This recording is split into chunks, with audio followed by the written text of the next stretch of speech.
Alright, now, so hari ni I nak cerita pasal gelombang elektromagnet. Now, sebelum saya pergi kepada gelombang elektromagnet, kita refresh balik apa yang you dah belajar sebelum ni. Okay, first thing is, dalam bab ni, sebenarnya bab elektromagnet, bab gelombang ni, dia banyak benda yang bab ini dia punya pengiraan tak banyak. You don't have a lot of calculation here. Bab yang paling tak banyak calculation di sini, bab yang paling banyak memerlukan kefahaman sebab dia abstract, means that dia tak nampak, adalah bab gelombang. Memang awak takkan nampak gelombang. Gelombang adalah salah satu komponen dalam fizik yang memang you takkan nampak. Sama juga dengan light nanti. Okay. Now, saya tak sure nanti adakah kita akan sambung dalam, ada dalam kalangan awak yang propose nak Hubble. Okay, lepas tu sebenarnya sebelum ni Hubble bukan dalam saya punya perancangan, tapi I will do. Tapi saya kena decide sama ada saya nak pergi Hubble dulu ke pergi cahaya dulu. Tapi my plan is saya akan pergi cahaya dulu. Tapi apabila saya pergi cahaya nanti, ada permintaan sebab cahaya memerlukan awak melukis.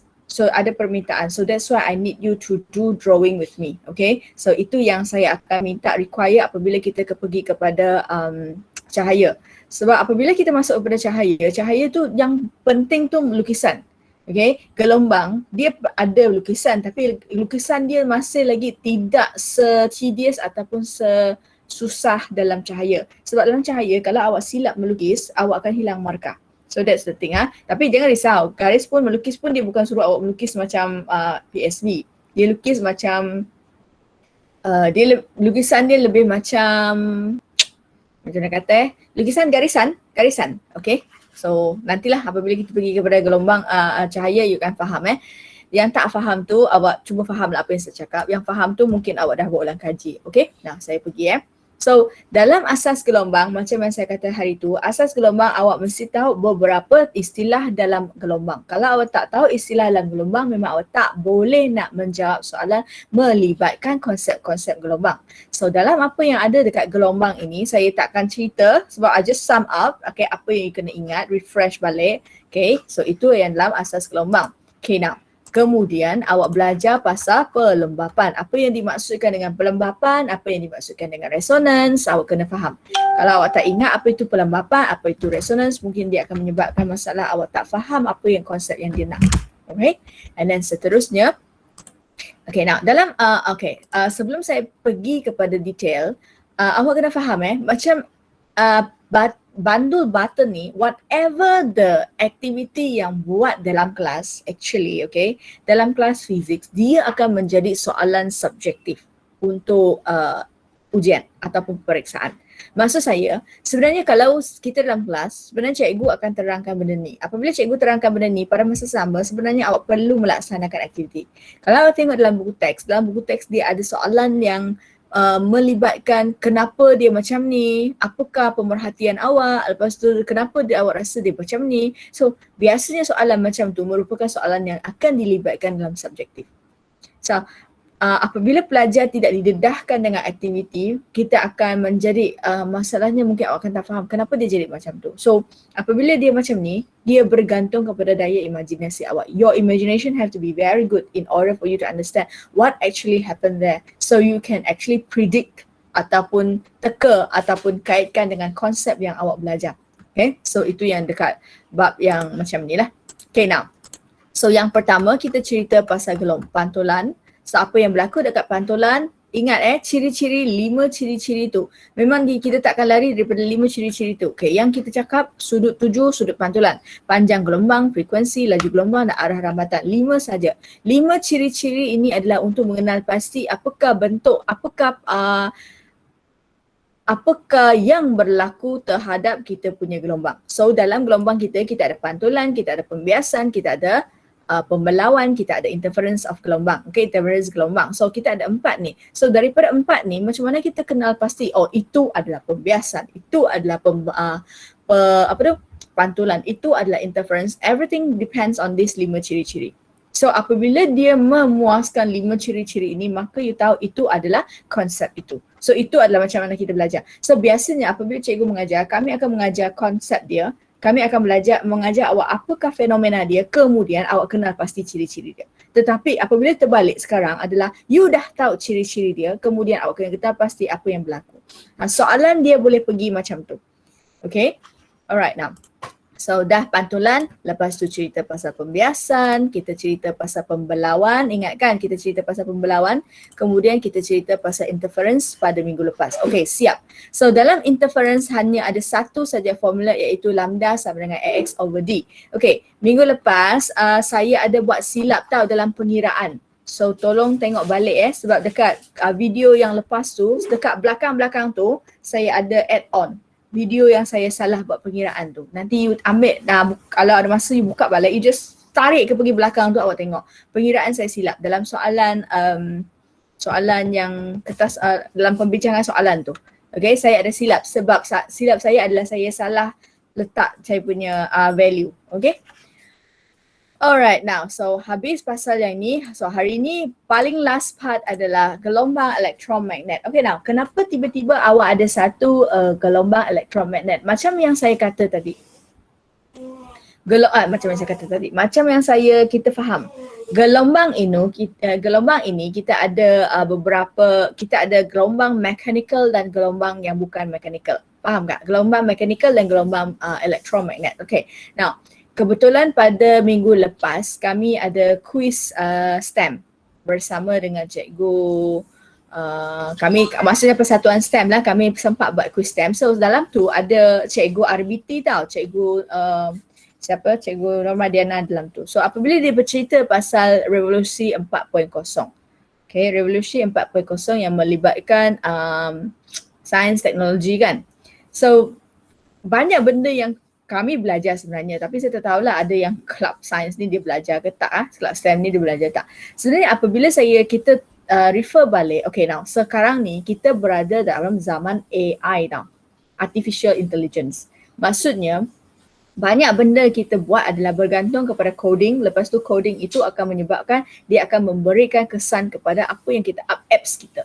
So AI, Artificial Intelligence, okay, macam kita punya smartphone, kita bagi arahan dekat television itu kan buat apa. So that's AI, okay. Lepas tu sebelum revolusi 4.0 kita ada 3.0, kita ada 2.0, kita ada 1.0. Now, yang menarik dia apabila dalam semasa kami bincang dengan cikgu Mariana, perbincangan tu, saya menarik dia satu benda yang saya perasan. Okay, baru masa tu saya, okay, ini benda yang saya boleh guna. Okay, apa itu mechanical? Apa itu mekanik? Maksudnya gelombang mechanical. Gelombang mechanical adalah gelombang yang dihasilkan dengan apa yang kita buat. Maksudnya, contohnya I plug gitar. Plucking gitar tu, action untuk plug gitar tu adalah adalah tindakan mechanical.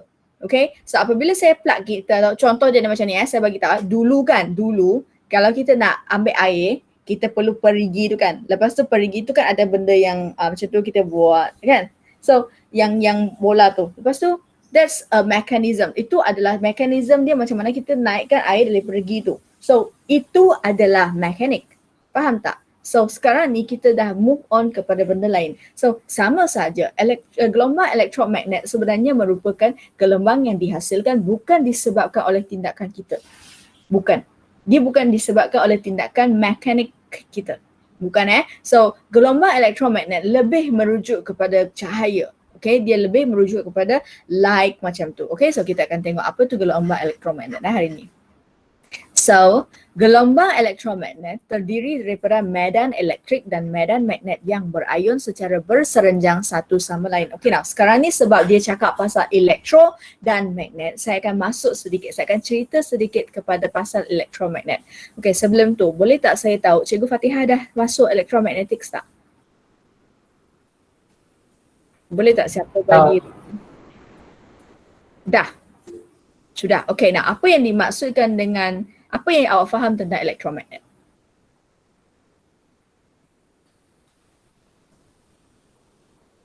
Siapa-siapa je boleh type. Okey, tak ada masalah. Apa yang awak faham tentang elektromagnet? Sebenarnya elektromagnet adalah satu topik yang sangat-sangat seronok. It has a kinetic energy. Sorry? It has a kinetic energy. Because of kinetic energy? It has a kinetic energy. Okay. Apa yang awak faham tentang elektromagnet? Boleh tak selain daripada Jeremy?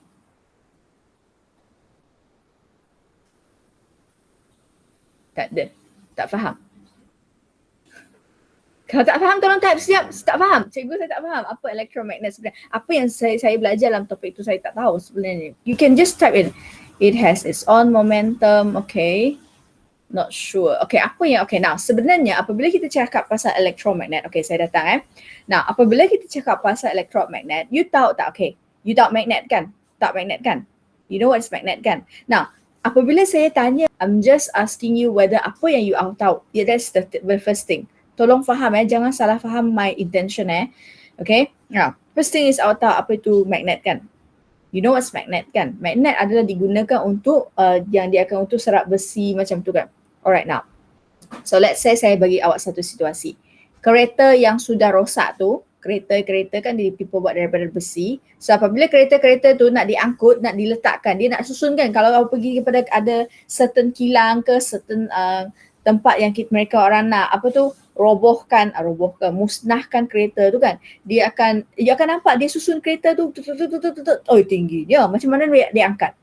Dia ada satu mesin tu kan. Now, mesin itu adalah electromagnet. Now, electromagnet dia akan ada karakteristik, dia akan ada ciri-ciri macam magnet.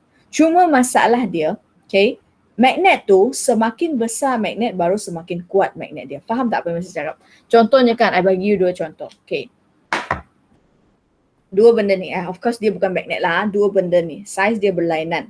Okay, so apa yang maksudkan saya, kalau magnet tu semakin besar, magnet biasa magnet yang kita main bus kecil-kecil tu, semakin besarnya magnet tu, semakin kuat medan magnet dia. Maksudnya semakin besar magnet tu, semakin kuat baru dia dapat serap benda yang banyak ataupun dia akan dapat angkat kereta. Tetapi apa yang berlaku adalah semakin besar magnet kita, dia akan menyebabkan semakin berat magnet kita. Okay, so it is impossible for you to use a crane untuk angkat magnet yang besar untuk serap kereta lepas tu angkat tak. It is impossible. So apa yang dia berlaku adalah dekat atas tu dia menggunakan konsep elektromagnet. Apa yang dimaksudkan dengan elektromagnet adalah disebabkan aliran elektrik di dalam itu dia menyebabkan benda itu bersifat magnet. So that's what we call electromagnet. Faham kan? Nampak tak? Sekarang awak nampak tak apa yang dimaksudkan dengan elektromagnet? Elektromagnet adalah disebabkan elektrisiti lalui dia, lepas tu benda tu akan bersifat sebagai magnet, maka kita panggil benda itu sebagai elektromagnet. Kalau awak hafal definisi dia, dia akan dikenali sebagai temporary magnet. Magnet sementara. Okay, so itu yang dimaksudkan untuk elektromagnet. Now, kita datang balik kepada gelombang. Apabila saya cakap pasal gelombang elektromagnet adalah terdiri daripada medan elektrik dan medan magnet. Maksudnya elektromagnet, gelombang elektromagnet tu ada medan elektrik dan medan magnet. Now, so apabila itulah dalam bab kita, dalam bab fizik ni, sebelum awak belajar pasal elektromagnet, awak dah belajar pasal elektrik.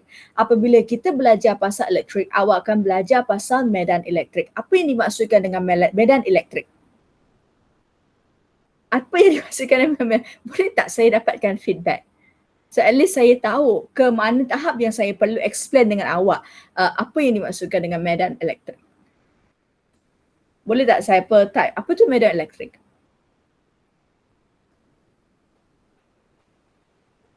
Tak ada orang bagi feedback ke?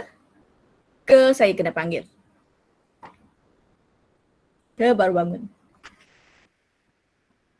A field surrounded with electrons. Okay, a field surrounded with electrons. A field of electrons. Bukan ke electrons yang bukan ke yang electrons tu disurround oleh field? Okay, now, kalau medan elektrik is electrical field means that apabila current tu lalu, arus tu lalu, baru you akan ada electric field kan? You baru ada medan elektrik kan? Okay, now, kenapa arus berlalu? Kenapa arus tu bergerak? Sebab elektron tu bergerak. Faham kan? Okay, now itu maksudnya kalau awak masih nak, saya akan masuk ke dalam sampai elektrik. Saya akan masuk sampai ke seterusnya lah. Okay, charge elektrik mengalami daya elektrik. Betul. Okay, charge elektrik mengalami daya elektrik. Macam mana? Okay, so I mean like macam mana? Macam mana? Macam mana cas elektrik mengalami daya elektrik? Daya tu means that dia ada daya attraction field, attraction force dengan repulsive force kan?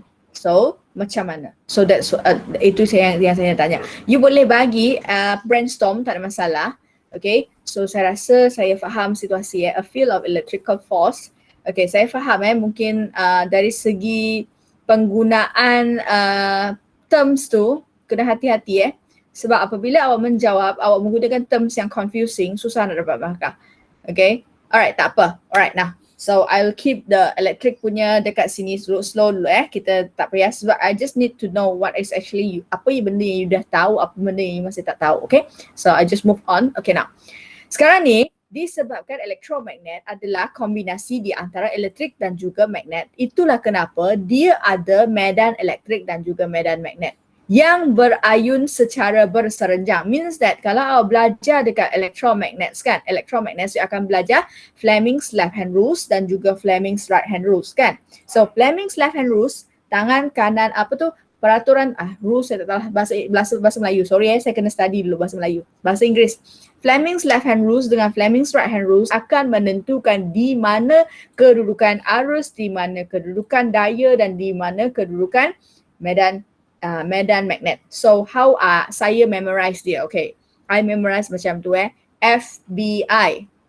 FBI maksudnya F adalah daya force, B medan magnet, I adalah arus. Okay, so FBI. So F adalah, tengok kalau awak tengok saya punya tangan ni, ini adalah 90 darjah. So ini adalah 90 darjah. That's why dia kata dekat sini medan magnet dan juga medan elektrik adalah 90 darjah antara satu sama lain. Satu lagi bukti kenapa gelombang elektromagnet adalah berbentuk 90 darjah antara satu sama lain adalah masa awak di tahun sekolah rendah awak pernah buat eksperimen ini. Tapi saya tak tahu ingat tak benda tu berkait dengan ni.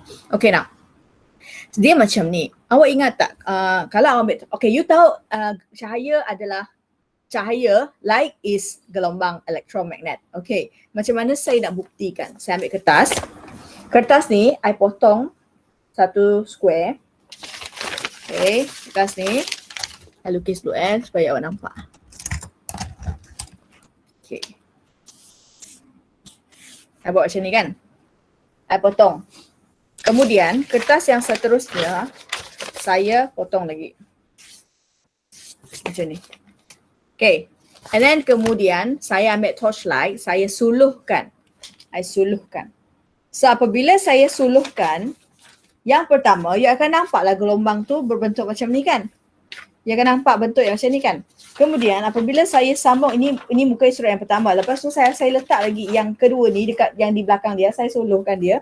So apa yang berlaku? You akan nampak satu bulatan yang kecil tu. Maksudnya gelombang yang macam ni, gelombang yang vertikal macam ni, dia telah dipotong oleh bentuk ni.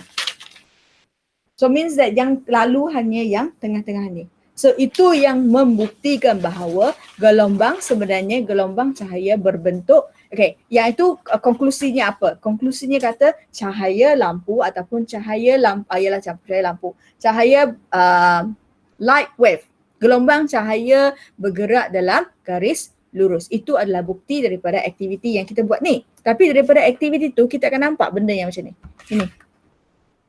So means that apabila saya tutup yang melintang ni, saya akan dapat yang menegak ni. Apabila saya tutup lagi, saya letak lagi satu kertas yang melintang ni, yang ni, yang warna pink ni, dia terus tutup dia. So dia takkan hilang. So that's what we mean by itu adalah okay, itu adalah representation itu bukan konsep sebenarnya Itu adalah macam mana saya nak bagi tahu awak bahawa dia adalah berbentuk 90 darjah. That's all. Okay, saya nak bagi tahu macam tu.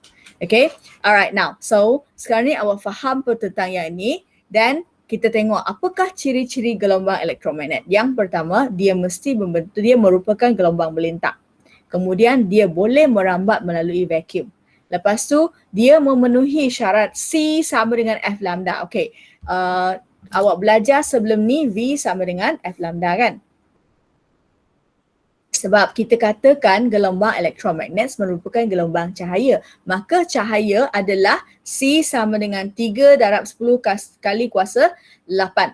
3 kali 10 kuasa 8 meter per saat. So ini yang saya ada. So that's why dia memenuhi V sama dengan F lambda, maka saya just gantikan B itu sebagai C, maka saya dapat C sama dengan F lambda. Okay. Then dia bergerak dengan lebih laju di dalam medium. Okay. Tidak memerlukan medium perambatan, menunjukkan fenomena pantulan, pembiasan, pembelauan dan interference jika keadaannya sesuai. So itu yang berlaku. Okay, yang ni saya takut saya silap lah. Sekejap bagi saya sekejap.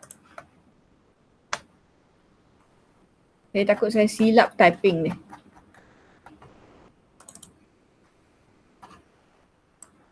Next.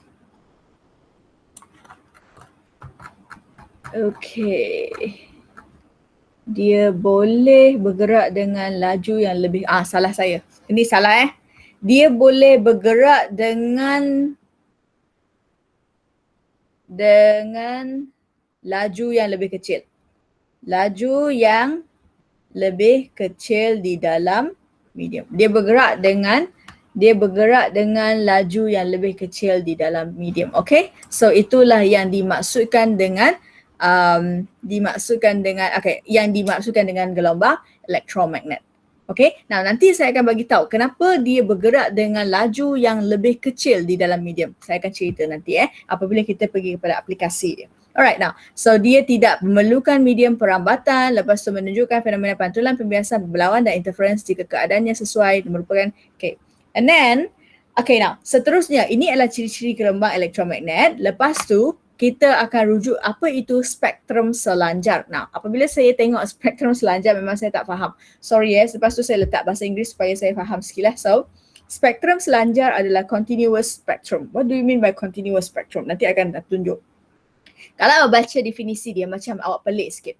What is spektrum selanjar? Tiada sempadan yang tertentu yang mengasingkan dua jenis gelombang yang bersebelahan. Okay, maksudnya kalau apabila kita menceritakan, apa yang awak faham tentang gelombang elektromagnet, kita ada banyak jenis gelombang elektromagnet. Cahaya nampak, sinar gamma, sinar X, semua itu adalah gelombang elektromagnet. Okay, semua tu. Tetapi pernah tak awak tengok gelombang itu terputus? Tak pernah kan? Dia tak pernah terputus pun. Dia akan sentiasa dalam satu continuous punya. Cuma di dalam itu dia akan berlakunya dia punya frekuensi berbeza. Okay, ingat apa itu frekuensi kan? Ingat frekuensi merujuk per pitch kita. So kena faham benda tu. So kita tengok dekat sini. Nah, ini adalah gambar rajah dia. So ini yang dimaksudkan. 7 jenis gelombang elektromagnet membentuk satu spektrum selanjar yang dikenali sebagai spektrum elektromagnet. Nampak tak? 7 jenis gelombang ni, dia dalam satu ni. So, inilah situasi yang kita namakan sebagai spektrum selanjar, continuous spectrum, ataupun dia lebih dikenali sebagai spektrum elektromagnet. Nampak So dekat sini itulah yang berlaku. Okay, now yang ini awak kena hafal sikit. Memang kena hafal sedikit. Macam mana awak nak hafal? First thing is awak kena tahu apa yang frekuensi dia tinggi, apa yang frekuensi dia rendah. Okay, lepas tu benda yang frekuensi dia tinggi adalah sinar gamma. Lepas tu frekuensi dia rendah adalah gelombang radio. Lepas tu gelombang radio dekat sini gelombang microwave. Okay, awak sama ada awak nak hafal daripada gelombang radio sehingga gelombang sinar gamma ataupun sinar gamma sehingga gelombang radio terpulang kepada awak. Tetapi jangan silap frekuensi atau panjang gelombang dia. Saya dah ceritakan hari itu F sama dengan 1 per lambda. F sama dengan 1 per lambda. So apabila F meningkat, lambda dia akan menurun. So apabila F menurun, lambda dia akan meningkat. So that's why you nampak ni. Ini dengan ini terbalik. Semakin tinggi frekuensi, semakin tinggi frekuensi, semakin kecil dia punya panjang gelombang. Okay, so nampak so dia adalah inversely proportional. Dia adalah berkadar songsang. So tolong faham yang ni. So jangan lupa yang macam ni. So kita ada gelombang radio, gelombang microwave lah. Sinaran merah, infrared. Lepas tu yang ini adalah cahaya nampak, okay. Visible light, ni sinaran ultra ungu, ini UV light. Lepas tu kita ada sinar X, lepas tu kita ada sinar gamma. Okay, kita akan pergi tengok satu persatu. Now, so, okay, kita tengok. Apa yang dimaksudkan, apa yang kita ada dekat sini. Kita tengok satu persatu dulu, ada yang dalam ni. Okay, now, spektrum elektromagnet merupakan satu siri gelombang elektromagnet yang lengkap disusun mengikut panjang gelombang yang semakin berkurang, terpanjang kepada terpendek. Okay, now, dia boleh daripada terpanjang kepada terpendek ataupun dia boleh, maksudnya definisi ni, spektrum elektromagnet merupakan satu siri gelombang elektromagnet yang lengkap disusun mengikut mengikut panjang gelombang yang semakin berkurang, dia pun boleh jadi semakin berpanjang. Tak ada masalah.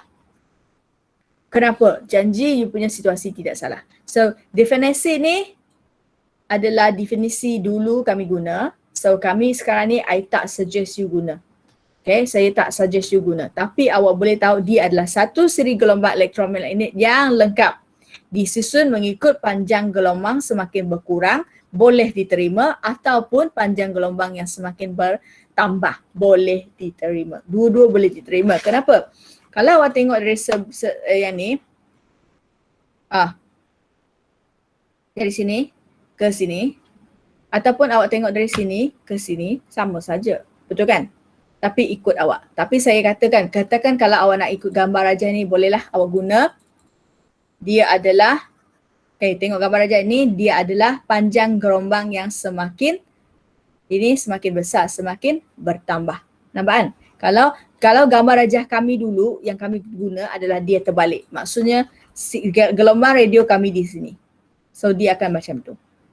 Faham So that's what I mean. You nak hafal dari sinar gamma ke gelombang radio ataupun gelombang radio ke sinar gamma, tidak ada masalah. Janji susunan dia tidak salah. And then you tahu gelombang radio merupakan frekuensi yang rendah. Frekuensi rendah, gelombang dia panjang. Lepas tu sinar gamma, frekuensi dia tinggi. Betul? Frekuensi dia tinggi, panjang gelombang dia pendek. So yang itu yang penting. Okay? Alright, now. Spektrum elektromagnet terdiri daripada gelombang radio, gelombang mikro, sinar infrared, inframerah, cahaya nampak, sinar ultra ungu, sinar X dan sinar gamma. Okey, samalah. Gelombang radio mempunyai panjang gelombang yang paling tinggi tetapi frekuensi gelombang yang rendah. Ia membawa tenaga yang sangat sedikit. Sinar gamma mempunyai panjang gelombang yang kecil tetapi frekuensi gelombangnya tinggi. Tenaga yang dibawa oleh gelombang elektromagnet berkadar terus dengan frekuensi dia. Maksudnya, semakin tingginya frekuensi, semakin tingginya tenaga. Lagi tinggi frekuensi, lagi tinggi tenaga.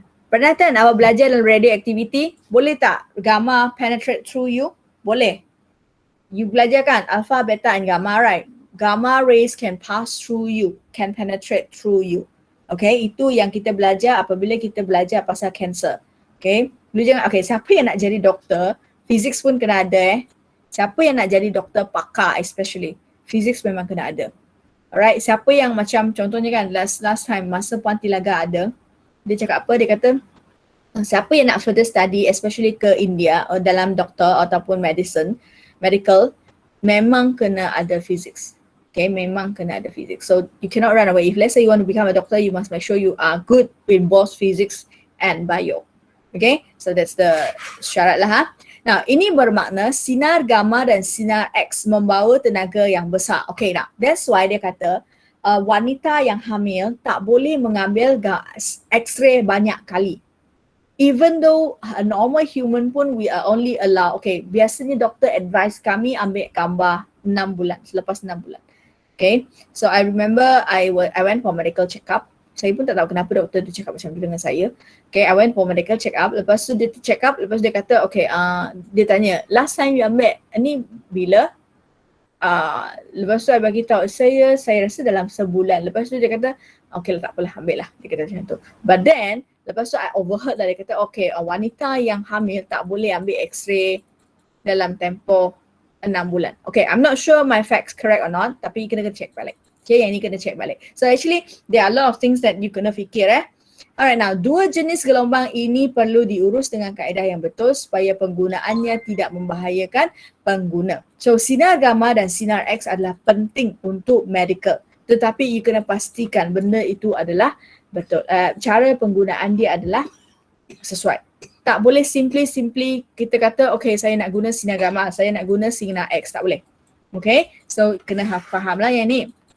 Okay, now so sekarang ni kita pergi kepada aplikasi gelombang elektromagnet. Okay, now gelombang elektromagnet. Cuba teka handphone kita guna gelombang apa?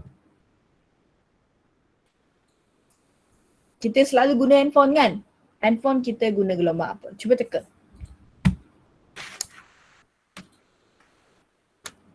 Boleh tak buat tekaan?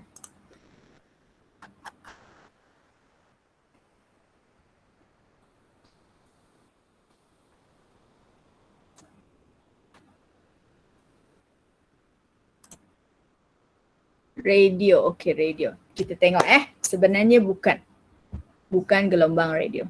Okay, kita tengok kita pergi satu persatu. Now, it is a very interesting topic. Kenapa saya kata dia interesting? Sebab daripada awak tahu gelombang itu, you boleh invent. Okay, kita buat invention berdasarkan apa yang kita tahu. Okay, now contohnya macam ni. Mula-mula I cerita pasal cahaya nampak. Cahaya nampak adalah di tengah tu kan.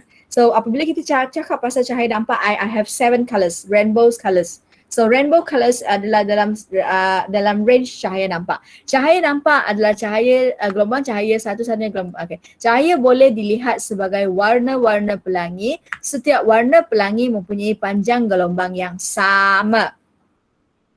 And then merah mempunyai panjang sorry, saya salah. Setiap warna mempunyai panjang gelombang yang berbeza. I pun tak tahu kenapa saya cakap sama. Okay, yang berbeza. Okay, lepas tu merah mempunyai panjang gelombang yang paling tinggi dan ungu yang paling rendah. Okay, so tengok lambda untuk merah adalah paling panjang, lambda untuk ungu adalah paling rendah. Okay, now. So itulah kalau awak nampak kita punya rainbow tu kan. Awak nampak rainbow kita. Kita buat rainbow tu sebenarnya awak nampak kenapa yang bawah tu adalah purple. Kenapa yang bawah tu purple? Sebab dia punya panjang gelombang adalah paling rendah. Frekuensi dia adalah paling tinggi. Dia paling frekuensi. So that's why dia boleh curve betul-betul. Tapi apabila panjang gelombang awak panjang, dia akan slow lah. Slow and steady. That's why dia punya merah tu dekat atas. So this is the reason why apabila you tengok range kita punya warna merah tu, merah, lepas tu macam ni kan. Saya pun tak ingat macam mana. Merah, jingga, kuning, hijau, biru, indigo dan ungu. So that's how you memorize it kan. So kenapa merah dulu? Pernah tak tanya soalan tu? Mungkin ada yang tak pernah tanya. Kenapa merah dulu? Sebab merah tu dulu sebab panjang gelombang dia adalah paling panjang. Okay, paling panjang. So sama saja apabila dia ada efek tau. Benda yang mempunyai panjang gelombang tu you akan menyebabkan warna apa yang you nampak dulu. Okay. So yang ni macam ni. Okay, kalau awak tengok ni kan.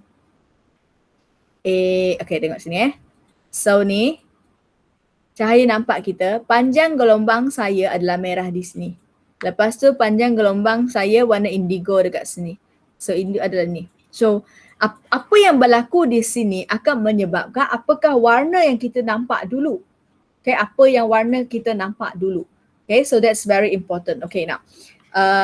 Kalau awak tanya saya, cikgu warna merah tu kenapa orang yang nampak pakai warna merah tu menarik ke apa-apa, that's a different story It is a different story from yang saya nak cerita hari ni. Kita hanya cerita pasal frekuensi. Okay, so nanti ada satu benda yang saya nak check bersama Okay, kita pergi satu-satu dulu. So apabila semua gelombang ini dilihat bersama, cahaya putih berpecah menjadi 7 warna spektrum cahaya yang boleh dilihat. Okay, now so itu yang saya cerita. Okay, now kabel optik gentian membolehkan benda hidup untuk melihat. Lepas tu fotografi, fotosintesis tumbuhan, cahaya laser digunakan dalam memotong logam, ukur tanah dan penghantar maklumat melalui gentian optik. Nah, ini adalah gentian optik. Kita ada gentian optik yang panjang di panjang dekat di dalam dasar laut. Okay, now gentian optik ni dia adalah ada fungsi dia tahu dalam tu dia akan transmit information. Okay, dia akan transmit banyak benda dalam tu. Ada satu lagi yang dia digunakan kalau orang ada apa? Cancer kan, apa nak check cancer kolon tu dia masuklah. Lepas tu dia boleh check kita punya apa? Our organ and everything dia masuk dalam mulut, dia akan tengok yang tu. Okay, fiber optic cable, betul. Fiber optic cable. Okay, so ini adalah berada pada bahagian cahaya nampak. Okay, so aplikasi dia kita membolehkan kita untuk cahaya nampak, membolehkan benda hidup untuk melihat. Lepas tu dia membolehkan kita mengambil fotografi, fotosintesis untuk tumbuhan hijau. Cahaya laser digunakan untuk memotong logam dan ukur tanah dan menghantar maklumat melalui gentian optik. Okay, so itu adalah optical fiber. Okay, fiber optic cable, betul. Alright, now so seterusnya tadi awak cakap gelombang radio kan. Sebenarnya gelombang radio adalah untuk komunikasi radio jarak jauh, penyiaran radio dan TV tempatan, komunikasi tanpa wire iaitu gunakan Bluetooth, Wi-Fi, Zigbee dan Z-Wave. Z-Wave, mesin gelombang milimeter untuk mengimbas badan penumpang di lapangan terbang. Okay, now masa saya lalu dekat tu, dia akan tit kan. Dia kalau you pakai rantai ke, kalau pakai benda besi ke, dia akan lalu, dia akan bunyi kan. So sebab apabila gelombang radio wave tu dia masuk, dia akan hit, lepas tu dia akan memantul. Apabila dia memantul, benda tu, detector tu dia akan detect bunyi lah. Okay, so that's the thing. Itu adalah menggunakan gelombang komunikasi, dia menggunakan gelombang radio. Okay, yang menggunakan microwave adalah telefon bimbit. Telefon bimbit kita menggunakan microwave. Okay, maksudnya dalam satelit tu kan, dia akan terima microwave, kita akan hantar rangkaian microwave. Apabila saya bercerita pasal rangkaian telefon ni, dia melibatkan satelit tau. Awak kena faham konsep satelit masa awak belajar dekat bab 3 untuk tingkatan 4. Awak kena ingat benda tu. Okay, komunikasi antarabangsa melalui penggunaan satelit, ada rangkaian telefon bimbit, komunikasi antara alat elektrod menggunakan Wi-Fi, Bluetooth, Zigbee dan Z-Wave. Lepas tu pengesanan radar pesawat dan pemerangkap laju, okay, memasak menggunakan gelombang microwave. Okay, microwave yang akan menyebabkan heating effects adalah yang ni, gelombang microwave. Of course apabila kita cakap pasal microwave tu kan, kita ingatkan dia menghasilkan haba. Bukan dia tidak menghasilkan haba Kalau dia menghasilkan haba, sepatutnya awak boleh menggunakan besi untuk memasak. Tetapi microwave oven dia tak boleh letak besi dalam tu. Okay, dia hanya ada certain things saja boleh. Kalau you kata dia menghasilkan wave, dia menghasilkan haba, awak tak boleh letak plastik ke dalam tu. Kalau awak tengok cerita-cerita yang dekat TV kan, especially you pergi kepada convenience shop, okay, convenience store. Siapa yang suka tengok cerita Korea tu kan, malam-malam mereka pergi beli makanan, lepas tu dia letak dalam ketuhar, ting, yang tu. Itu microwave. Okay, itu microwave. Bukan oven. Oven tu lain. Oven dia menghasilkan haba untuk masak. Kalau awak letak plastik tu, lebur lah dia kan, dia cair lah dalam tu. So it is two different things, you know. Gelombang micro dan juga microwave dan juga gelombang oven, dia adalah two different things. So you kena hati-hati. Okay, yang saya cerita adalah gelombang micro. So gelombang micro ni, walaupun kita letak plastik ke dalam tu, dia bukan konsep menghasilkan haba dia bukan konsep menghasilkan haba, tetapi disebabkan wave micro yang dihasilkan menyebabkan benda tu masak. So that's the thing. Kalau you nak saya ceritakan pasal dia punya you nak saya ceritakan macam mana mekanisme dia, saya kena research sikit lagi sebab saya dah lupa macam mana dia punya mekanisme untuk dia memasak tu. Saya lupa dah. Okay. Tapi yang saya boleh cerita adalah dia digunakan untuk rangkaian telefon kita. Dia menggunakan rangkaian telefon kita. Okay, setakat ini kalau awak tanya saya, adakah gelombang microwave ini menyebabkan cancer? Now, I have saya tak ada proof dan saya tak ada evidence yang kukuh. Okay, there are a lot of videos yang kata, okay, handphone ni kalau letak lama, okay, this is what I told my student last time. Jangan letak handphone, okay, yang ini betul. Jangan letak handphone di dalam kocek yang dekat sini, terutamanya orang yang ada pacemaker.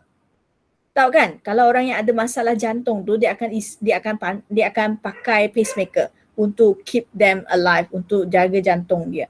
Okay, so tak boleh sebab dia akan menghasilkan wave, lepas tu dia akan menyebabkan dia punya pace tu lari, lepas tu akan menyebabkan orang tu meninggal. So that's why I said physics is related to medical, okay? And then siapa yang cipta pacemaker tu? Orang yang belajar, technician yang mencipta benda tu. So pasang benda tu ke dalam dia punya jantung. Okay, so apabila saya cerita benda tu sebenarnya dia berkait dengan electromagnets, okay? Now, so itulah kenapa memang tak boleh letak handphone, kita tak galakkan untuk you letak handphone dekat dengan jantung. So because kocek tu dia dekat dengan jantung kan. So especially orang yang pakai pacemaker tu, kita tak galakkan sebab memang sangat bahaya. Okay, so orang yang pakai pacemaker tu memang dia kena hati-hatilah. Sebab kalau jantung dia berhenti, dia dah meninggal lah, maksud dia macam tu. Okay, and then one more thing, okay, ini saya tak tahu, tapi kita hanya kita anggap dia sebagai satu gurauan saya bukan berdasarkan facts.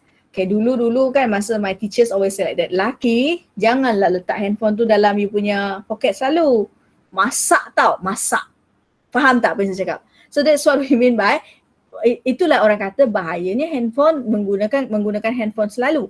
Tetapi tak ada evidence lagi yang membuktikan bahawa handphone akan menyebabkan kemandulan. Tak ada. Direct evidence tak ada. Okay, a very direct evidence that will cause you to infertilize, lelaki, mandul, tak ada. Okay, saya tak boleh kata ada but then there are a lot of people saying that jangan letak handphone dalam tu. Tapi kan handphone akan jadi panas sebenarnya.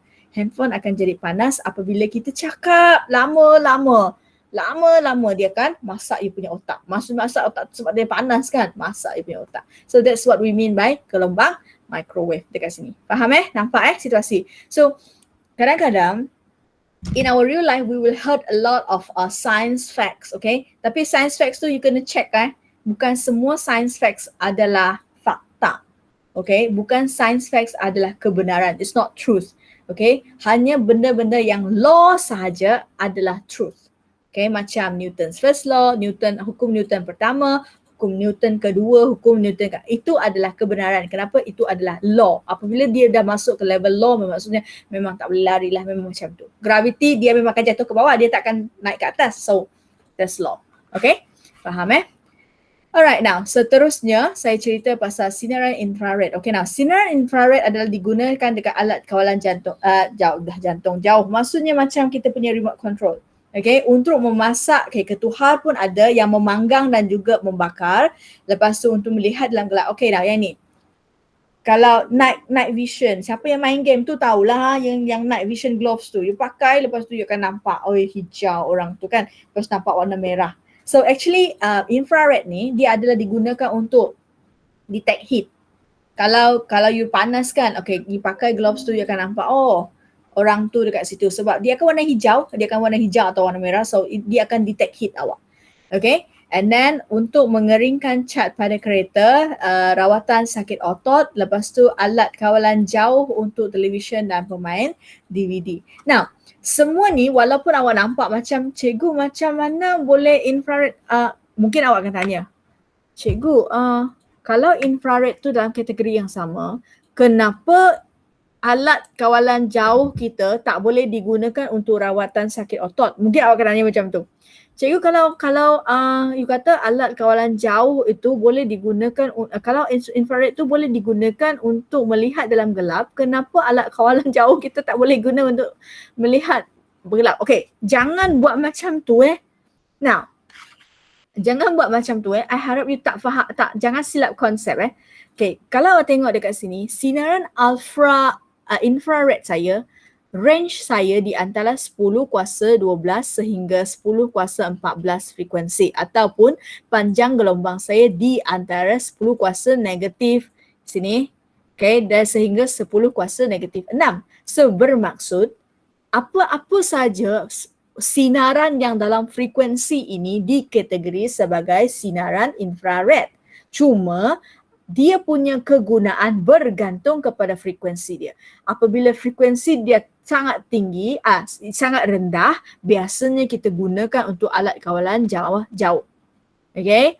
Kalau apabila frekuensi dia sangat tinggi, barulah kita pergi ke tahap yang boleh melihat dalam gelap. So dia bergantung kepada frekuensi. You jangan simply kata-kata, cikgu, tak faham lah saya. Kenapa kan dia dah sama kategori? Kenapa dia yang remote control tu tak boleh digunakan untuk saya buat rawatan sakit otot? Jangan buat macam tu sebab range dia dekat situ. Dalam range dia ada dia punya frekuensi. So every frequency means. Okay, every frequency means. Okay, now. Alright, now sinaran ultra ungu digunakan untuk mengeraskan bahan tampalan gigi, menentukan kesahihan wang kertas, rawatan penyakit kuning pada bayi, penulinan air minuman, pensterilan alat perubatan dan makanan tanah, dan penghantaran maklumat melalui gentian optik. So kita menggunakan UV light. Now UV light dia biasanya kita akan digunakan untuk sterilize kita punya alat perubatan. Okay, Dulu last time kita tak tahu lagi pasal sinaran UV, dia menggunakan kaedah masak. Dia masak, dia guna air panas, dia masak kita punya alat surgery tu, lepas tu dia guna. Okay, sebenarnya masih ada banyak microorganism atas benda tu but then itulah. But then if let's say you really go and look into the history, okay, siapa yang suka tengok history, awak akan faham apa yang saya cakap. Siapa yang tak suka tu mungkin awak takkan faham lah. Okay, ada satu masa tu saya suka tengok cerita Korea. Sorry tapi saya bukan tengok cerita Korea yang modern. I tengok cerita Korea yang sagok, maksudnya yang history. Then masa saya tengok, lepas tu I perasan satu benda. Banyak di antara emperor, okay, betul, dynasty. Banyak di antara dia punya emperor yang umur dia sangat pendek. So saya pun rasa macam pelik I perasan. Then I go for research lah. So kenapa? Okay, why do I go to look into the research untuk yang Korea ni? Sebab I rasa menarik. Sebab saya tengok cerita sagok kan. So I menarik. So when I go into and saya tengok setiap dia punya saya tengok dalam Wikipedia je lah. Saya tengok, lepas tu saya tengok kenapa dia meninggal. Ada yang disebabkan oleh dibunuh, ada yang disebabkan oleh diframe oleh dia punya macam tu lah, banyak cerita. Lepas tu I perasan ada ramai di antara mereka yang mati sebab sakit, yang meninggal sebab sakit. Okay, then I realize something. Dulu kan kita punya teknologi tak moden. Okay, teknologi masih tak moden. Banyak yang meninggal disebabkan pengetahuan tentang medical masih tidak lagi secanggih. Okay, walaupun sekarang ni kita tahu ada orang yang meninggal disebabkan kanser, ada meninggalkan disebabkan tu, itu dan ini. But then nowadays we know why people meninggal adalah disebabkan kita dah ada pengetahuan tu. Dulu last time, okay, dalam tahun-tahun dulu tu, generasi dulu, mereka tak tahu pun pasal kanser, mereka tak tahu pun pasal ada tumors, mereka tak tahu semua tu. So that's why dia tak cukup pengetahuan macam tu. So apabila dia sakit, they have no ways to cure. Dia punya curing banyak menggunakan traditional ways yang macam tabib Cina tu.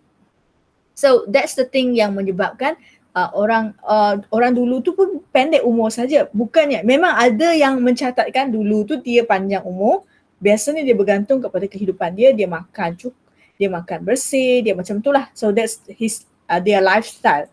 Tapi ada juga yang meninggal disebabkan oleh pandemik. So there are a lot of things. Apabila kita tengok balik, kita akan tahulah. So apabila kita research kan, sagok tu kadang-kadang dia relate dengan medical juga kan. So apabila kita tengok cerita pasal tu, kita tahu dulu-dulu dia menggunakan air panas untuk bancuh dia punya, untuk masak dia punya equipment. Lepas tu dia guna untuk dia punya surgery. Lambat, makin sekarang kita ada menggunakan UV light. Benda akan semakin canggih. That's how improvement happen. Okay? Right now. Seronok dengan cerita Now next one.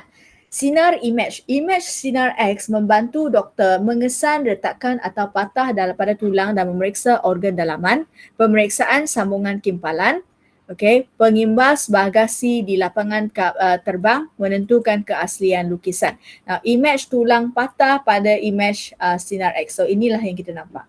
So sebenarnya kita ada beberapa level untuk sinaran X. Kalau siapa yang pernah pergi buat medical check up, okay, dia ada satu jenis yang sinar X yang dia ambil gambar, dia keluar lepas nampak tulang kan. Okay. Yang ni sinar X biasanya untuk tulang. Ada satu lagi untuk pemeriksaan organ dalaman. Dia bukan ambil gambar You kena stay dalam tu, doktor akan nampak bendalir ataupun dia punya organ-organ ni. Dia akan nampak sikit. Okay, berbanding dengan ni. So I don't remember, cannot recall machine tu nama apa, tapi saya tahu ada benda tu. Okay. Then last one, sinar gamma. Okay, dia membunuh sel kanser dalam radioterapi macam yang saya kata tadi. Lepas tu pensterilan, peralatan pembedahan dan perubatan secara pukal digunakan dalam industri pemprosesan makanan supaya makanan tahan lebih lama. Okay, dah ini seronok sikit saya nak cerita. Banyak cerita hari ni Okay, kalau awak belajar dalam radioactivity, okay, ada satu topik yang melibatkan dengan sinar gamma. Okay lah, lepas tu saya nak tanya awak satu cerita Saya nak tanya lah, kita brainstorm sikit buah limau kasturi. Chinese New Year kita banyak buah limau kasturi. Tahun ni tak banyak kan, kenapa? Sebab pandemik kan. Okay, dulu-dulu kan. Pernah ada seorang tu, okay, I punya trainer, last time saya masa saya gym kan, I punya trainer tanya, kenapa tiap-tiap kali tahun baru Cina you punya limau kasturi tu memang cukup banyak Memang cukup. Adakah dia datang sebab macam tu? Adakah dia datang macam tu? Okay, sebenarnya dia melibatkan sinar gamma juga Now, dia macam ni. Apabila kita cerita pasal radioactivity, awak kena faham.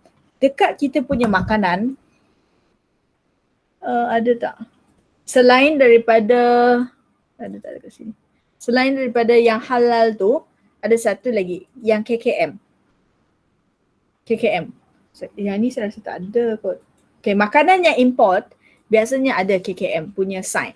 Maksudnya, setiap makanan yang diimport mesti melalui pemeriksaan di KKM. Kita kena kenal pasti adakah benda yang kita makan tu adalah selamat dari segi sinaran gamma. Okay. Kalau kita order, contohnya kan kita nak order makanan, kita nak beli borong makanan daripada negara China. Kita borong daripada negara China, dia akan masuk apa? Dia akan masuk dalam tongkang besar tu kan. Lepas tu dia akan angkut benda tu ke tempat, ke Malaysia contohnya. Berapa lama? Sangat lama tau. Dia kadang-kadang ambil 3 bulan, 4 bulan, 5 bulan.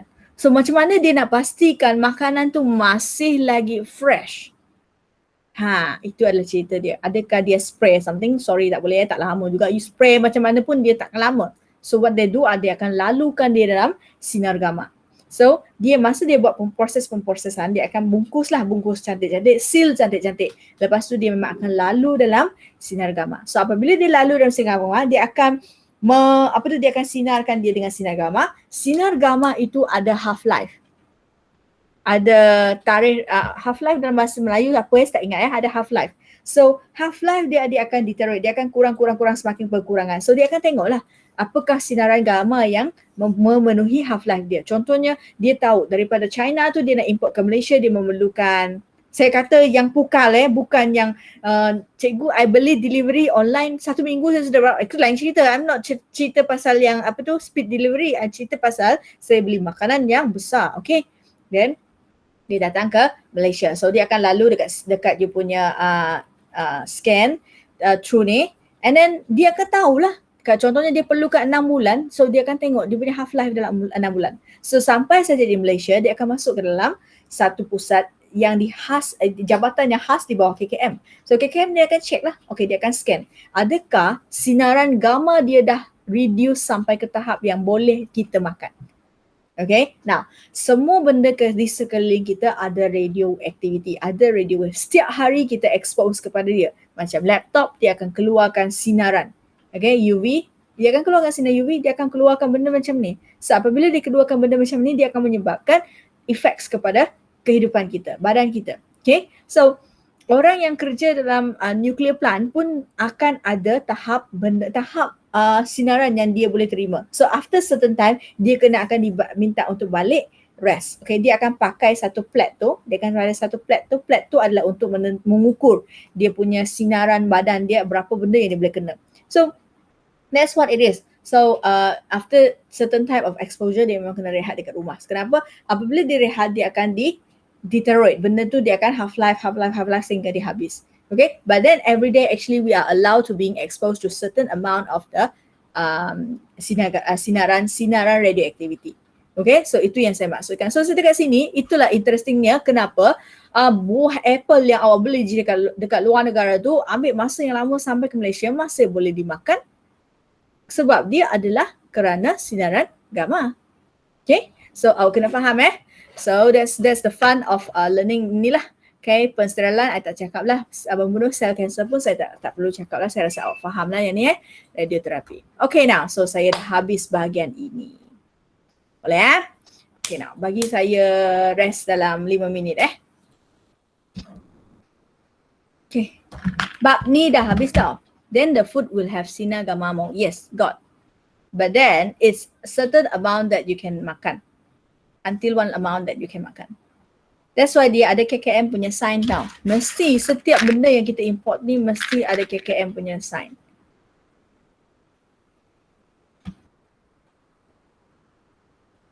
Oh ya, ada satu benda yang saya nak cerita. Mungkin saya tak cakap tadi tu.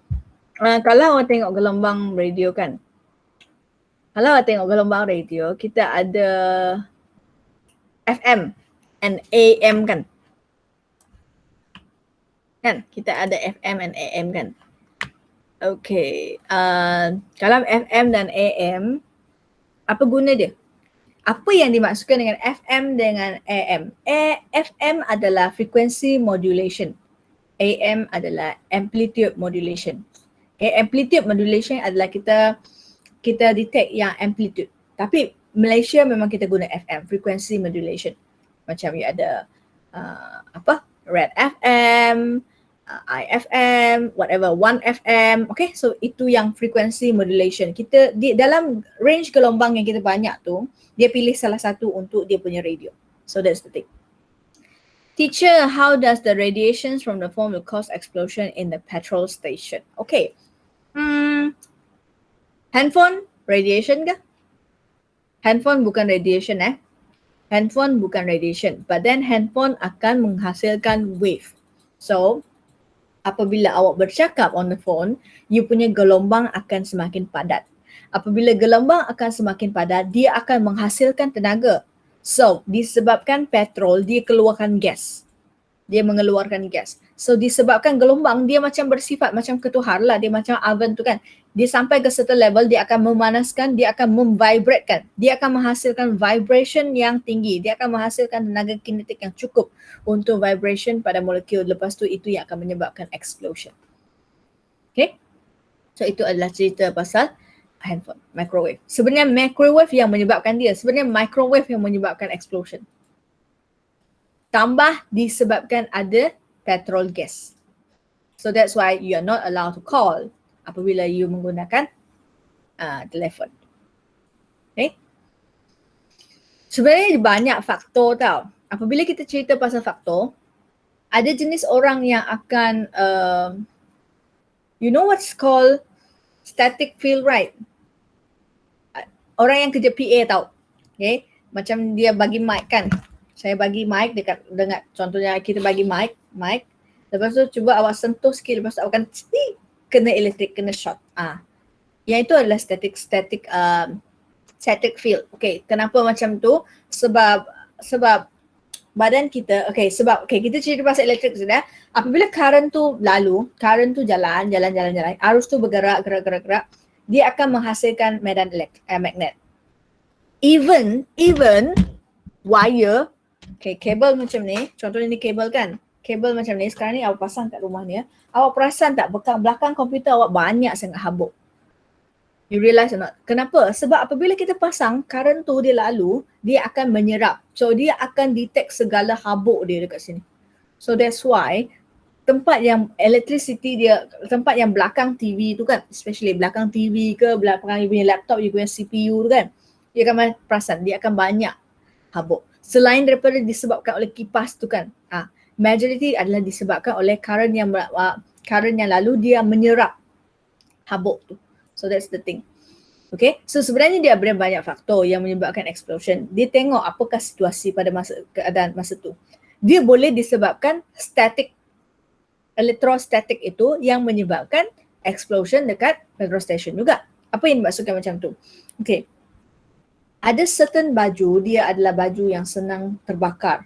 Lepas tu, kalau kereta yang lama, okay, kereta yang lama, kita punya kunci kereta tu kan, kunci kereta tu apabila dia masuk dekat lubang tu, dia akan menghasilkan sparks. Spark tu akan menyebabkan kebakaran juga. Itu satu. So, kalau awak tengok benda-benda macam tu, sebenarnya dia ada faktor dia boleh menyebabkan explosion. And then one more thing is, you perasan tak kenapa kunci kereta, you pergi duplicate dekat kereta kedai yang biasa pun dia tak boleh digunakan. Perasan tak? Okay, contohnya kan my car, I am using Myvi lah, you tahulah Myvi yang dah 10 tahun tu. So, kunci tu, you nak pergi duplicate, you mesti pergi duplicate kunci kereta. You tak boleh duplicate kunci yang lama tu. Okay, macam kunci rumah, tak boleh. Sebab dia dalam tu ada chips. Chips dia adalah digunakan untuk menentukan mana satu kereta yang dia boleh. Benda tu pun dia menggunakan elektromagnet. Okay, walaupun dia ada coding dalam tu, tapi asas dia pun ada elektromagnet dalam tu. So that's why saya switch on my car. Apabila saya ada switch on my car, saya punya kunci kecil tu hanya menghasilkan dalam 6 volt saja. Tapi macam mana saya nak menghasilkan power untuk kereta saya yang besar itu, dia boleh function. Dia memerlukan secondary switch. Jadi itulah kenapa awak belajar relay elektromagnet.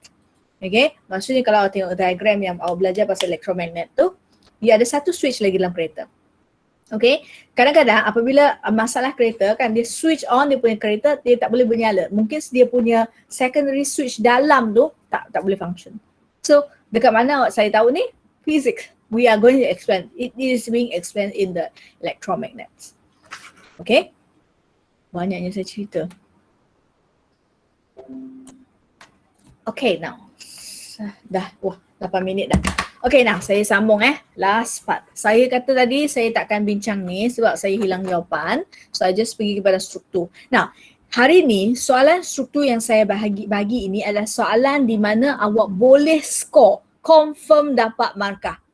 Ada dalam 8 soalan struktur, 1, 2, 3, 4, 5, 6, 7, 8. Dalam 8 soalan ni, soalan yang 6 dan 7 adalah soalan 6, 7, 8 adalah soalan yang you boleh menjawab. Okay, soalan 1, 2, 3 biasanya soalan definisi, soalan senang, 4 markah, 6 markah, 6 markah macam tu. Okay, kadang-kadang yang kita hilang markah adalah di antara 5 soalan depan ni lah. Tapi 3 soalan benda ni memang awak akan boleh score. You see this question. Okay, first thing is, now these are the experiment that you actually have to do in class. But then, sebabkan pandemik kan kita tak buat kan. So never mind, I just go through. Diagram A, rajah A menunjukkan pandangan sisi 2 buah tangki riak, apabila suis motor dihidupkan, gelombang air yang frekuensi yang sama dihasilkan. Okay.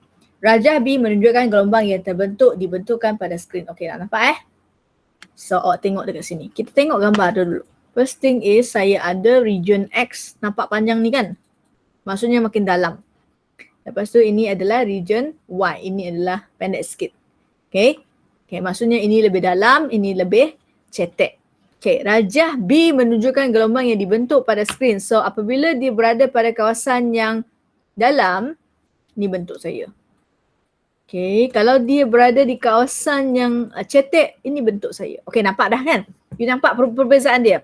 Okay, saya nak minta macam Yufeng, tolong beri perhatian macam mana jawab soalan ni sebab ini memang bantu. Yufeng, Joshua, okay, tolong beri perhatian ini adalah cara untuk awak jawab. So first thing is, apa yang dimaksudkan dalam frekuensi?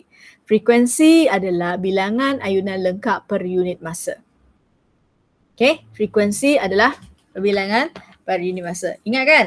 F sama dengan 1/T. The time taken for one complete oscillation. Okay.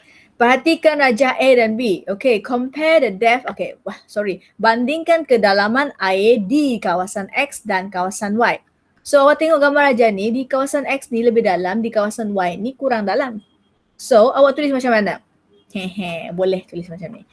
Kedalaman air di kawasan X lebih dalam kedalaman A di kawasan Y. Boleh jawab macam ni.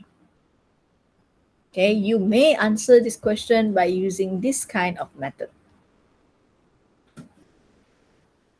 So, ini comparison saja dapat markah 1 markah dah. Okay, nah next one.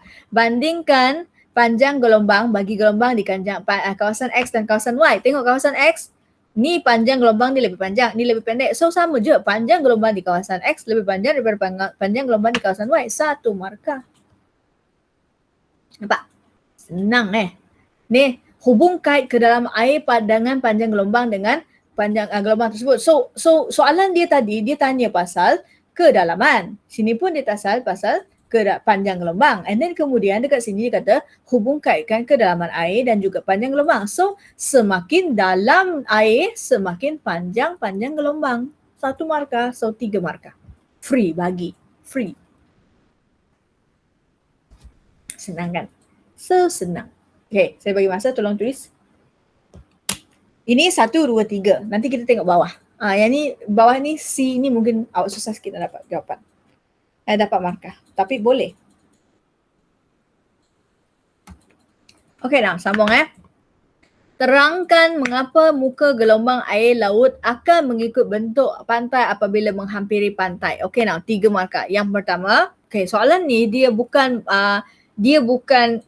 soalan ni dia melibat. Okay, tengok kalau dalam satu soalan ni awak tengok dia melibatkan pembiasan kan, daripada cetek kepada dalam. Okay, so itu yang berlaku dekat sini. So sama je, soalan yang seterusnya pun dia akan berkaitan dengan pembiasan. So macam mana awak jawab soalan ni? Okay, I besarkan sikit dulu. Okay, dia kata apa? Dalam lautan, muka gelombang adalah lurus dan selaris sebab laju gelombang adalah seragam. Okay, 1 markah. Apabila bergerak ke arah pantai, sorry dia auto betulkan. Pantai, kedalaman air laut berkurang, hal laju gelombang berkurang. 2 markah. Pembiasan berlaku dan gelombang air laut dibiaskan ke arah normal, ini menyebabkan muka gelombang air laut mengikut bentuk pantai. 3 markah. Masa saya explain kepada awak, dia macam senang kan nak dapat markah kan? Tapi macam tu je lah. So you have to be very good in explaining. Okay, ambil masa sikit, boleh tulis. Okay, sambung Okay, now. Raja A dan Raja B. Okay, soalan ni melibatkan interference Awak tengok gambar, awak terus tahu interference. Sama je, ni pun soalan yang sangat senang nak score. Okay, menunjukkan eksperimen mengenai gelombang bunyi. Okay, tengok. Ni, diagram 1. Okay, dan Raja yang kedua, A dia macam ni, X dia pendek. Nampak tak? A dia pendek, ni panjang. Okay, tengok soalan dia. Perhatikan Raja A dan B. Bandingkan jarak X di antara 2 bunyi kuat yang berturutan dalam kedua-dua situasi. So, jarak X di antara 2 bunyi kuat berturutan dalam Raja A lebih panjang daripada jarak X di antara 2 bunyi kuat berturutan dalam Raja B. Tengok. X ni panjang sikit.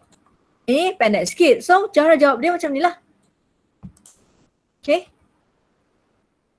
Jarak X di antara 2 bunyi kuat berturutan dalam Raja A adalah lebih panjang daripada jarak X di antara 2 bunyi berturutan dalam B. 1 markah.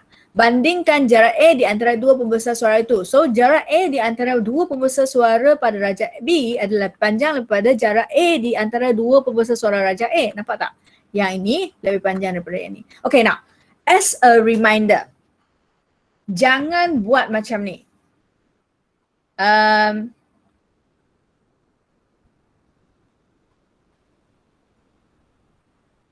Salah.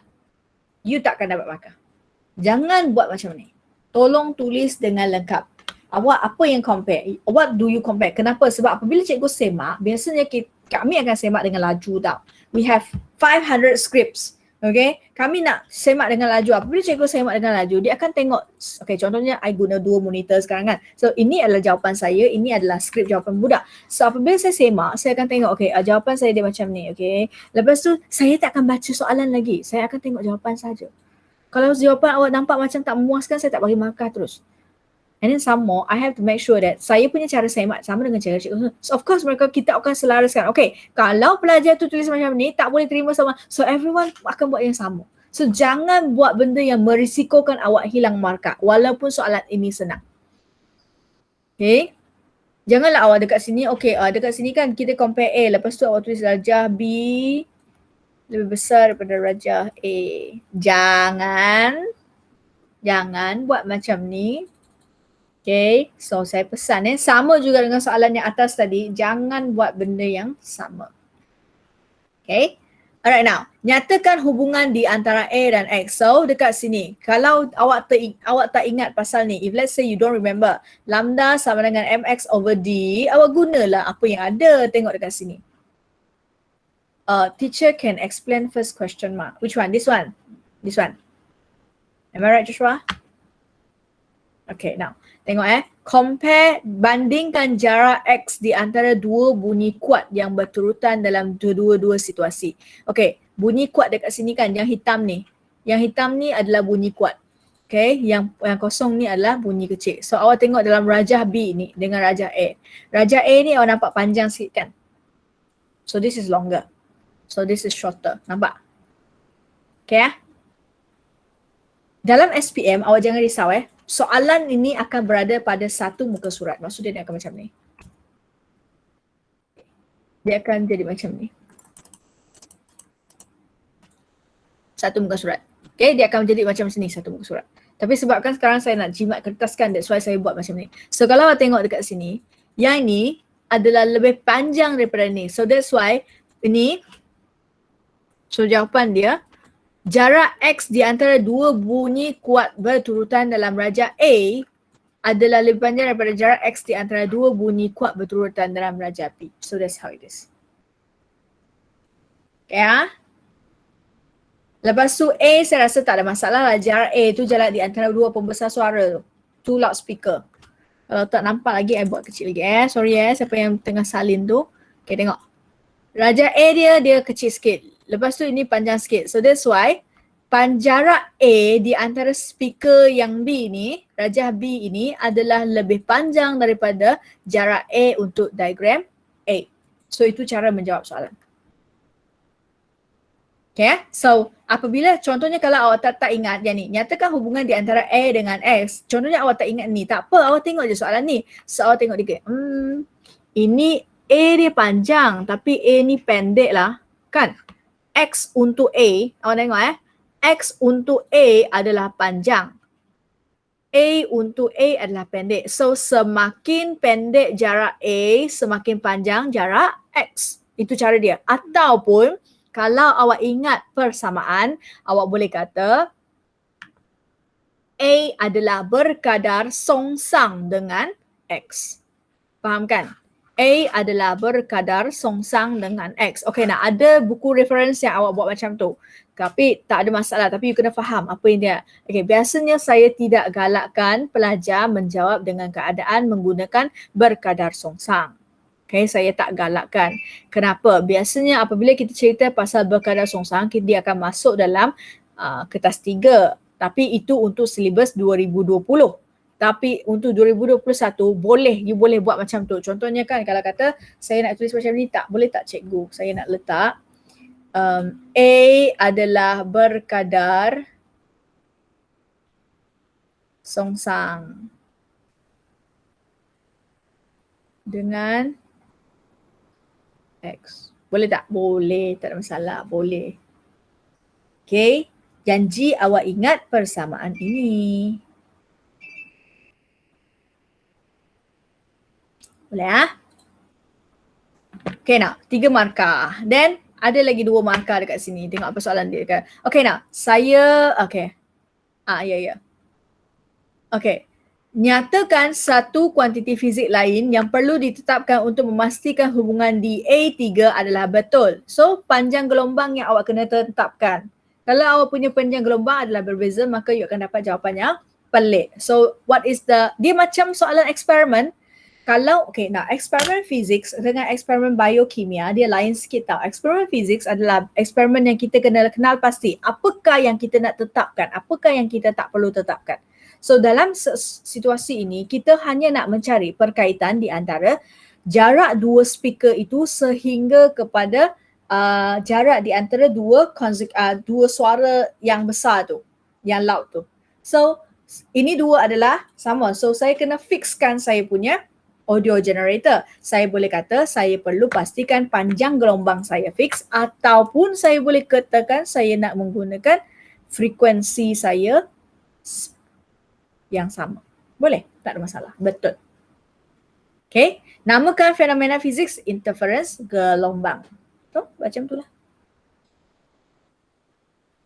Senang kan? Senang, 5 markah. Sebenarnya saya sampai sekarang ni, saya tak faham apa yang susah sebenarnya berkaitan dengan fizik bagi awak. Saya rasa subjek ni senang sebenarnya. Senang sangat-sangat. Okay ah. I scroll down lah. Ada lagi tak? Ada. Okay now. Soalan tu ada silap sikit Saya ubah sikit soalan dia. Semalam masa saya pagi tadi saya check, saya memang perasan dia silap. Okay now. Frekuensi penjana audio generator ditinggikan. Okay, frekuensi. So, apa yang akan terjadi pada jarak X? Apa yang akan terjadi pada jarak X tu? X tu apa? Tengok saya ulang lagi X tu adalah suara yang kuat. Ni nampak tak? Suara kuat ni. Okay, so ini adalah suara yang kuat. So, apa yang akan terjadi dengan X? So, jawapan dia adalah jarak X akan berkurangan. Ingat kan? Okay, kenapa? Sebab B sama dengan F lambda. Okay.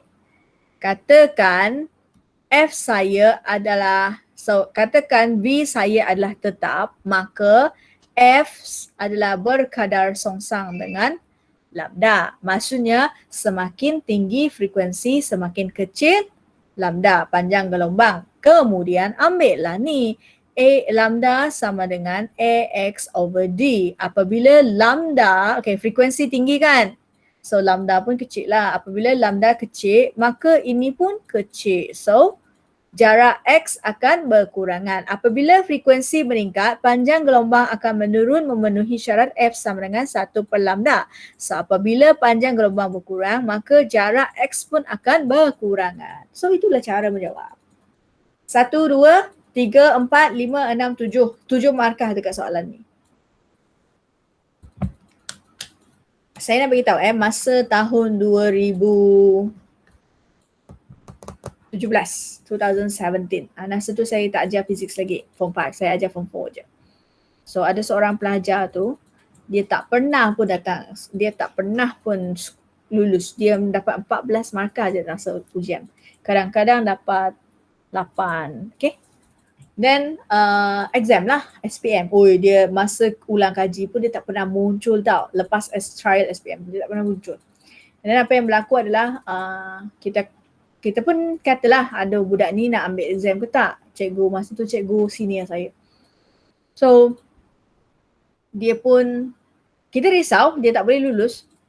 Lepas tu apabila dia ada masa dia datang sekolah kan, kita tangkap dia, cikgu tu tangkap dia. Okay, dia ajak. Tolong jawab soalan 678. 678 ini saja dia praktis. 678 essay pun ada soalan yang comparison pun dia suruh dia praktis. Dan dia pergi exam. Dia lulus. So saya nak cakap sebenarnya fizik dengan MS dia adalah ada chance awak lulus jika awak mencuba. Kalau awak tak cuba memang impossible. Fizik adalah senang nak score A Senang sangat nak score A. Okay, so saya habis dekat sini. Saya tak boleh sambung dekat essay ni sebab saya memang hilang jawapan saya. Ada soalan lagi tak? Teacher, boleh nak saya nak tengok satu C? Boleh. Satu C. Okay, sini. Okay, so saya habis bab gelombang. So saya rasa ini first time kan awak join kelas fizik saya untuk satu bab. So tak tahulah awak rasa kalau you suka my style, okay saja. Kalau awak tak suka style saya, nak style cikgu lain pun boleh juga. Tak ada masalah. As long as you learn something and then you boleh jawab SPM, that's the important thing lah. Okay, so saya habis bab gelombang. Siapa yang nak ulang kaji gelombang atau apa-apa, lepas ni saya tak akan buat kelas sepenuh macam ni. You kena tengok video. You kena tengok video yang saya upload lah. And then kemudian saya untuk topik yang seterusnya, saya rancang nak buat optik. I want to go to optik first, baru saya nak pergi kepada Hubble. Sekarang ni kita dah bulan 7. Kalau kita buat dengan macam ni, saya rasa sampai akhir tahun saya boleh cover semua bab physics saya boleh cover. Maksudnya every week we on lah. Every week we on. Saya rasa saya boleh cover semua. So still depends on you. Kalau you nak, and then I have to get ready lah. Kalau perlu you nak buat, saya akan buat. Okay.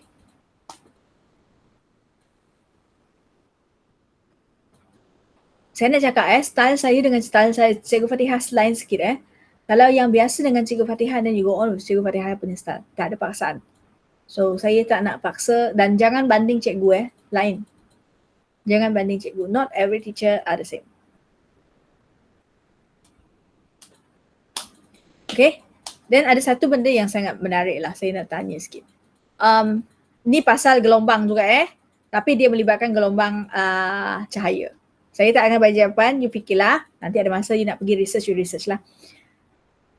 You tahu ambulance dengan polis punya kereta kan, ada siren tu. Warna biru, merah, biru, merah, biru, merah kan. Dari jauh warna apa yang awak nampak first? Dekat warna apa yang you nampak?